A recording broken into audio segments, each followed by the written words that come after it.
అందరికీ నమస్కారం. Face hospitals పాడ్కాస్ట్‌కి స్వాగతం. ఈరోజు మనం మాట్లాడబోతున్న ముఖ్యమైన విషయం మూత్రంలో రక్తం. అదే హెమటూరియా.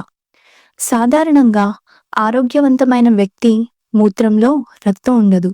కానీ కొన్నిసార్లు మూత్రం ఎరుపు, గులాబీ లేదా గోధుమ రంగులో కనిపించడం లేదా కంటికి కనిపించకుండా సూక్ష్మ స్థాయిలో రక్తం ఉండడం జరుగుతుంది.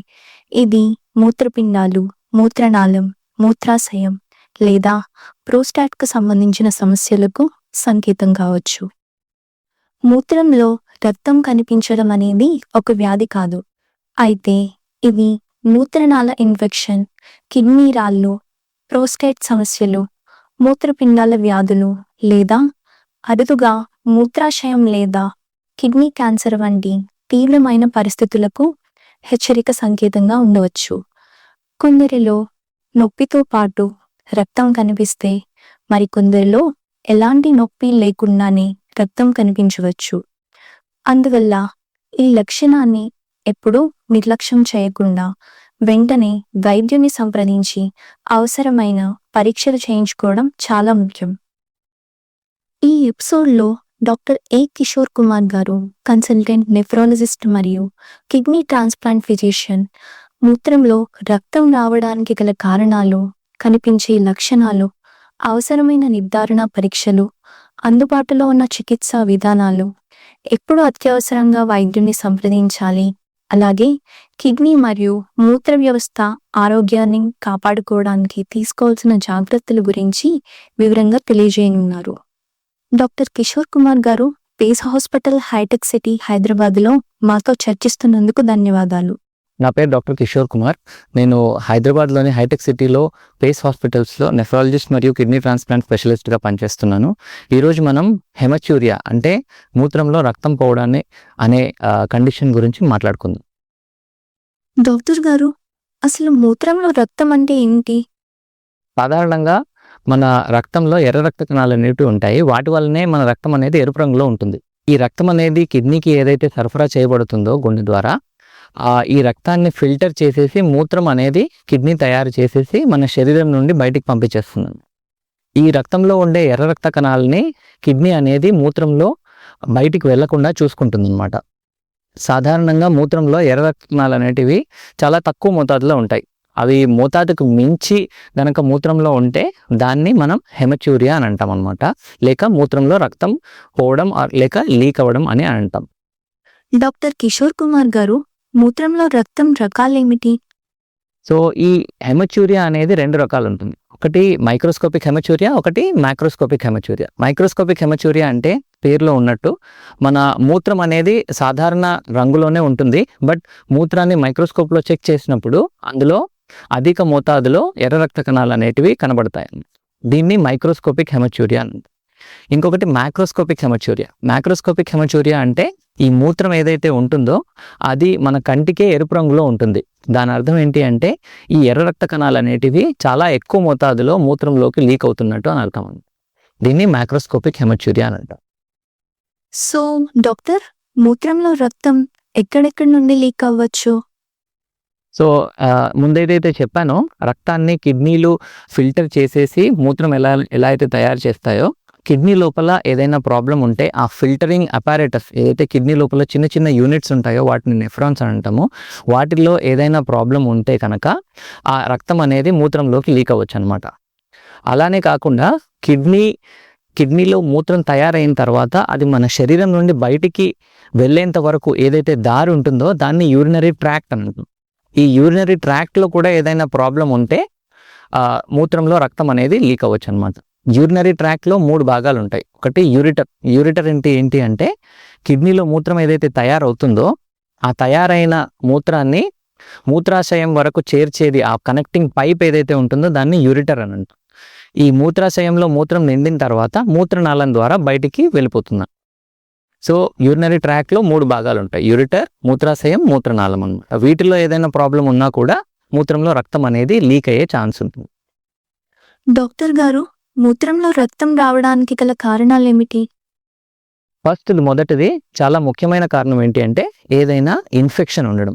ఈ మూత్రాశయంలో ఏదైనా ఇన్ఫెక్షన్ ఉన్నా కానీ, కిడ్నీల్లో ఏదైనా ఇన్ఫెక్షన్ ఉన్నా కానీ, అలా ఇన్ఫెక్షన్ ఉన్నప్పుడు మూత్రంలో రక్తం అనేది లీక్ అయ్యే ఛాన్స్ ఉంటుంది. ఇదే కాకుండా ఇంకొక ఇంపార్టెంట్ కారణం ఏంటి అంటే కిడ్నీలో రాళ్ళు ఉండడం. కిడ్నీలో రాళ్ళు ఎవరికైతే ఉంటాయో ఆ రాళ్ళు ఉన్నప్పుడు కూడా మూత్రంలో రక్తం అనేది లీక్ అయ్యే ఛాన్స్ ఉంటుంది. ఆ రాళ్ళ వల్ల ఆ రాళ్ళు అనేవి చాలా స్మూత్గా ఉండవు, వాటికి చాలా స్పైక్స్ లాగా ఇట్లా పొడుచుకుంటూ ఉంటాయన్నమాట. వాటి వల్ల కూడా చుట్టుపక్కల డ్యామేజ్ అయ్యి ఆ రక్తం అనేది మూత్రంలో లీక్ అవ్వచ్చు. ఆ రాయి కిడ్నీలోనే ఉండకుండా ఆ యూరినరీ ట్రాక్ట్ ఏదైతే దారి ఉందో, ఆ యూరిటర్ అయినా అయి ఉండొచ్చు, మూత్రాశయం అయినా అయి ఉండొచ్చు, అక్కడికి వచ్చి ఆగున్నప్పుడు కూడా ఆ గోడలను డ్యామేజ్ చేసేసి ఆ రక్తం అనేది అక్కడ నుండి లీక్ అయ్యి మూత్రంలో కనబడుతుంది.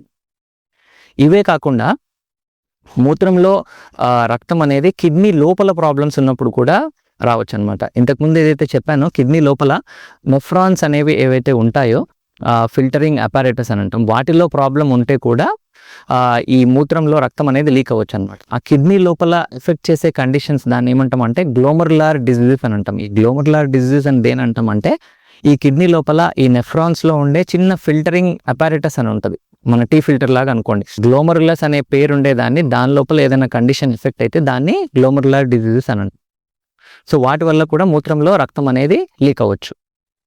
ఇవే కాకుండా చాలా రేర్గా, చాలా తక్కువ మందిలో కొందరికి మూత్రాశయ క్యాన్సర్ అయినా కానీ, యూరిటరల్ క్యాన్సర్ అయినా కానీ, కిడ్నీ లోపల క్యాన్సర్ ఉన్నా కానీ వాటి వల్ల కూడా మూత్రంలో రక్తం అనేది లీక్ అవ్వచ్చు అనమాట. ఇవి ముఖ్య కారణాలు మూత్రంలో రక్తం లీక్ అవ్వడానికి. ఇవే కాకుండా కొందరికి మూత్రంలో రక్తం లేకున్నా కానీ మూత్రం అనేది ఎరుపు రంగులో ఉంటుందన్నమాట. ఇది ఎప్పుడు సాధ్యమవుతుంది అంటే ఎవరైనా బీట్రూట్స్ ఎక్కువగా తీసుకున్నా కానీ దానివల్ల కూడా మూత్రం అనేది కొంచెం కలర్ అనేది చేంజ్ అవుతుంది అనమాట, ఎరుపు రంగులోకి. దీన్ని బీట్యూరియా అంటాం. ఇదే కాకుండా కొన్ని రకాల మందులు వాడితే కూడా మూత్రం అనేది ఎరుపు రంగులోకి మారొచ్చు అనమాట. సో ఎవరికైతే యూరిన్ ఎర్ర రంగులో ఉంటుందో బట్ మూత్రం చెక్ చేసినప్పుడు అందులో ఎర్ర రక్త కణాలు ఉండినప్పుడు ఈ మెడిసిన్స్ ఏమైనా వాడుతున్నారా, వాళ్ళ డైట్లో ఏమైనా చేంజ్ ఉందా అనే దాని గురించి కూడా మేము ఇన్వెస్టిగేట్ చేస్తాం. డాక్టర్ కిషోర్ కుమార్ గారు, మూత్రంలో రక్తంను ఎలా నిర్ధారిస్తారు? ఫస్ట్ ఏంటి అంటే యూరిన్ ఎగ్జామినేషన్లో ఫస్ట్ మూత్రంలో రక్తం లీక్ అవుతుందా లేదా అని చెక్ చేసుకుంటాం. దాంతోపాటు మైక్రోస్కోప్లో ఎంత యూరిన్లో ఎన్ని రక్త కణాలు లీక్ అవుతున్నాయి అనేది చెక్ చేసుకుంటాం. దీంతోపాటు యూరిన్ సైటాలజీ అని చెప్తాం, ఇది కూడా మైక్రోస్కోపీనే. మైక్రోస్కోప్ కింద మూత్రం చెక్ చేసేసి ఆ ఎర్ర రక్త కణాలు ఏవైతే లీక్ అవుతున్నాయో వాటి షేప్ నార్మల్గా ఉందా, అబ్నార్మల్గా ఉందా అనేది చూసుకుంటాం. ఎందుకంటే ఈ అబ్నార్మల్గా ఉండే ఎర్ర రక్త కణాలు కనుక మూత్రంలో ఎక్కువ మోతాదులో ఉంటే అవి కిడ్నీలో నుండి లీక్ అవుతున్నట్టు మాకు ఇండైరెక్ట్గా హింట్ అనేది తెలుస్తుంది. ఇవే కాకుండా కొందరికి క్యాన్సర్ ఉన్నప్పుడు ఆ క్యాన్సర్ కణాలు అనేవి మూత్రంలోకి బయటకు వచ్చిన తర్వాత ఆ మైక్రోస్కోప్లో తెలుస్తాయి. ఇప్పుడు ఇండైరెక్ట్గా మూత్రంలో క్యాన్సర్ కణాలు కనబడితే కనుక క్యాన్సర్ కోసం మేము అన్వేషిస్తాం. మూత్ర పరీక్షల తర్వాత కొందరికి రక్త పరీక్షలు కూడా చేస్తాం అన్నమాట. ఎందుకంటే కిడ్నీలు సరిగ్గా పనిచేస్తున్నాయా లేదా అనే దానికోసం రక్త పరీక్షలు చేసి క్రియాటినిన్ కిడ్నీ పనితీరు ఎలా ఉందనేది చెక్ చేసుకుంటాం. దీంతోపాటు అల్ట్రాసౌండ్ ఎగ్జామినేషన్ చేసి కిడ్నీలు చూడడానికి నార్మల్గా ఉన్నాయా లేదా, వాటిలో ఏమైనా రాళ్ళు ఉన్నాయా, మూత్రంలో ఇన్ఫెక్షన్ ఏమైనా ఉందా అనేది చెక్ చేసుకుంటాం. ఆర్ క్యాన్సర్ గడ్డలు లాంటివి ఏమైనా అక్కడ తెలుస్తున్నాయి అనేది అల్ట్రాసౌండ్లో తెలుస్తుంది. అల్ట్రాసౌండ్ చేసిన తర్వాత అవసరమైతే సిటీ స్కాన్ అనేది కూడా చేసుకుంటాం అనమాట, కండిషన్ ఆర్ పేషెంట్ని బట్టి. ఇవే కాకుండా ఇవన్నీ టెస్టులు చేసిన తర్వాత కూడా మూత్రంలో రక్తం లీక్ అవ్వడానికి గల కారణాలు కొన్నిసార్లు తెలియకపోతే ఇంకా 2 పరీక్షలు చేస్తాం. ఒకటి సిస్టోస్కోపీ అంటే ఏంటి అంటే ఈ కెమెరా ద్వారా, మూత్రనాళం ద్వారా కెమెరా పంపించేసి మూత్రాశయంని చెక్ చేస్తాం అనమాట. దాని గోడలు ఎలా ఉన్నాయి, ఆ గోడల్లో ఏదైనా ప్రాబ్లం ఉందా అనేది దాన్ని సిస్టోస్కోపీ అని అంటాం. ఇదే కాకుండా అవసరమైతే కిడ్నీ బయాప్సీ అంటే కిడ్నీ లోపల నుండి చిన్న ముక్క తీసి టెస్ట్ చేసుకుంటాం అనమాట. కిడ్నీ లోపల ఏదైనా ప్రాబ్లం ఉందా, దానివల్ల ఏమైనా మూత్రంలో రక్తం అనేది లీక్ అవుతుందా అనే దానికోసం కూడా టెస్ట్ చేసుకోవడం కోసం. సో ఇవి టెస్ట్లు, మూత్రంలో ఎవరికైతే రక్తం లీక్ అవుతుందో ఇవన్నీ టెస్ట్లు అనేవి అవసరమైనప్పుడు చేయబడతాయి. సో డాక్టర్, చివరిగా ఒక ప్రశ్న, మూత్రంలో రక్తంకు చికిత్స ఏమిటి? సో ఫస్ట్ మూత్రంలో రక్తం లీక్ అవుతున్నప్పుడు అది ఎందువల్ల లీక్ అవుతుంది అనేది కనుక్కోవడం ఫస్ట్ చేయాల్సిన పని. ఎందుకంటే ఆ కండిషన్ తెలుసుకున్న తర్వాతనే దానికి సంబంధించిన ట్రీట్మెంట్ ఇస్తే అది తగ్గిపోతుంది అనమాట. చాలా కామన్ కాజ్ ఏంటి అంటే మూత్రంలో ఇన్ఫెక్షన్. సో ఎవరికైతే మూత్రంలో ఇన్ఫెక్షన్ ఉంటుందో అది మేము యూరిన్ టెస్ట్ ద్వారా తెలుసుకొని, స్కాన్ ద్వారా తెలుసుకొని వాళ్ళకి యాంటీబయోటిక్స్ ఇస్తే ఆ ఇన్ఫెక్షన్ తగ్గిపోయినప్పుడు మూత్రంలో రక్తం లీక్ అవ్వడం అనేది కూడా తగ్గిపోతుంది. ఇదే కాకుండా ఎవరికైతే స్టోన్స్ ఉంటాయో, కిడ్నీలో రాళ్ళు ఉంటాయో, ఆ స్టోన్ సైజు, లొకేషన్ బట్టి అవి ఎక్కడెక్కడ ఉన్నాయని దాన్ని బట్టి అవి బయటికి తీయాలా వద్దా అనే దానికోసం డిసైడ్ చేసేసి దాని ట్రీట్మెంట్ ఇస్తే అవి కూడా ఆ మూత్రంలో రక్తం లీక్ అవ్వడం అనేది కూడా తగ్గిపోతుంది. ఇదే కాకుండా కొందరికి ఏదైతే కిడ్నీ లోపల ప్రాబ్లమ్స్ ఏవైతే గ్లోమరులర్ డిజీజెస్ అని చెప్పానో దానికి ట్రీట్మెంట్ అనేది సపరేట్గా ఉంటుంది కండిషన్ బట్టి. ఎందుకంటే చాలా రకాల గ్లోమరులర్ డిజీజెస్ అని ఉంటాయి, గ్లోమరులర్ డిజీజెస్ ఉంటాయి. ప్రతి సపరేట్ కండిషన్కి సపరేట్ ట్రీట్మెంట్ ఉంటుంది. అది బయాప్సీ చేసిన తర్వాత ఆ కండిషన్ ఐడెంటిఫై చేసి దానికి సంబంధించిన ట్రీట్మెంట్ అనేది ఇస్తాం. సో ఇది క్లుప్తంగా మూత్రంలో రక్తం పోవడం గురించి, దానికి సంబంధించిన కారణాలు, దానికి అవసరమైన టెస్ట్లు మరియు ట్రీట్మెంట్ గురించి. Thank you. మూత్రంలో రక్తం గురించి మా ప్రేక్షకులకు ఎంతో విలువైన సమాచారం అందించినందుకు డాక్టర్ ఏ కిషోర్ కుమార్ గారికి హృదయపూర్వక ధన్యవాదాలు. ఈ సమాచారం మా ప్రేక్షకులకు తప్పకుండా ఉపయోగపడుతుందని ఆశిస్తున్నాము. మూత్రంలో రక్తం కనిపించడం అనేది సాధారణ విషయం కాదు. ఇది మూత్రపిండాలు, మూత్రాశయం లేదా మూత్రనాళానికి సంబంధించిన సమస్యలకు హెచ్చరిక సంకేతం కావచ్చు. అందువల్ల ఈ లక్షణాన్ని నిర్లక్ష్యం చేయకుండా సరైన సమయంలో వైద్యులను సంప్రదించి అవసరమైన పరీక్షలు చేయించుకుని కారణాన్ని గుర్తించి చికిత్స పొందడం చాలా ముఖ్యం.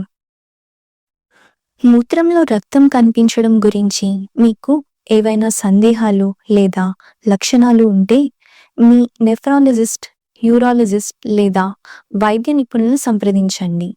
సరైన అవగాహన, క్రమం తప్పని ఆరోగ్య పరీక్షలు, తగినంత నీరు తాగడం, మధుమేహం మరియు అధిక రక్తపోటును నియంత్రణలో ఉంచడం, అలాగే ఆరోగ్యకరమైన జీవన శైలిని పాటించడం ద్వారా మూత్రపిండాల ఆరోగ్యాన్ని కాపాడుకోవచ్చు. మరొక ఆసక్తికరమైన ఆరోగ్యాంశంతో పేస్ హాస్పిటల్స్ పాడ్కాస్ట్లో మళ్ళీ కలుద్దాం. అప్పటి వరకు జాగ్రత్తగా ఉండండి, ఆరోగ్యంగా ఉండండి. ధన్యవాదాలు.